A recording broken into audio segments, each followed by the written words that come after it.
all the way to France with no blisters. Next tonight, you might not think there are many exotic beasts in your local park, but photographer David Hamilton found plenty when he went looking. Yes, he found them using macro photography. That means extreme close-up to you and me, and the results are colourful and surprising, and David is here to speak to us all about it. David, how on earth did you get into this? Because incredibly, when you look at these photographs, you would think you are 100% a professional photographer, but that's not quite the truth, is it? No.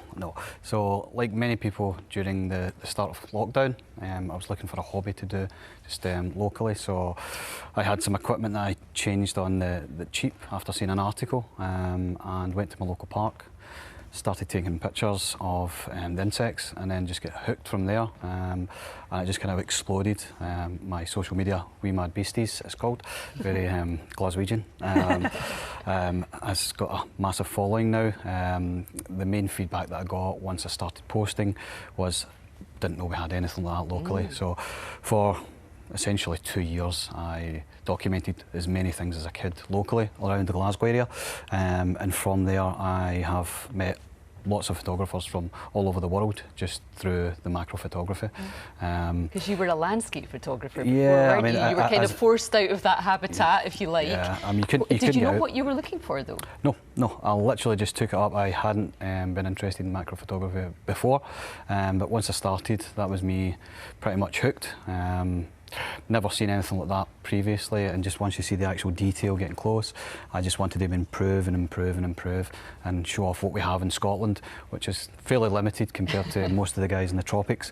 But I have been there now, through photography, met many really nice people through the hobby, and it's been great. It's opened up a lot of opportunities. Yes, some of these photographs are absolutely incredible. The colours, it just looks so vivid. Are people surprised when you say, I literally photographed that in the local park? Yeah, I mean, people can't believe that it's locally. Predominantly I do Ruchill Park in Glasgow. That's where I'd say about 90% of my photos are taken. And yeah, that's been the predominant feedback from most people in Scotland, is we didn't know anything like that existed here, which is great because it gets to show off the local wildlife. Yeah. And I imagine it's a totally different challenge filming things that are so tiny. How did you overcome that, and what kind of different equipment did you need to do that too? Yeah, initially I couldn't really figure out how to emulate the photos that I'd seen other people do, but this thing here is probably the secret sauce. It's a friend of mine in Australia that makes these. It's called a diffuser. Allows you to get really close with a macro lens, but diffuses the light, makes it really soft, and just allows you to bring out all the detail of the insects themselves. I know they are pretty small, but when you're getting that up close and personal with them, are any of them dangerous? I've not encountered any dangerous ones here. However, I have in Malaysia. I was taking a photograph of something in the jungle at night, pitch black, and one of my friends said, look, there's a snake right next to you. I hadn't even noticed it was like literally here, and I was taking a photo here. So that was probably the closest call I've ever had. Oh. That makes me want to lift my feet off the ground. Yeah, I know, yeah. And just briefly, have you got anything that you still need to capture? Thousands. Well, of course, yeah. I'm away to Sumatra in March with a couple of photographers that I know.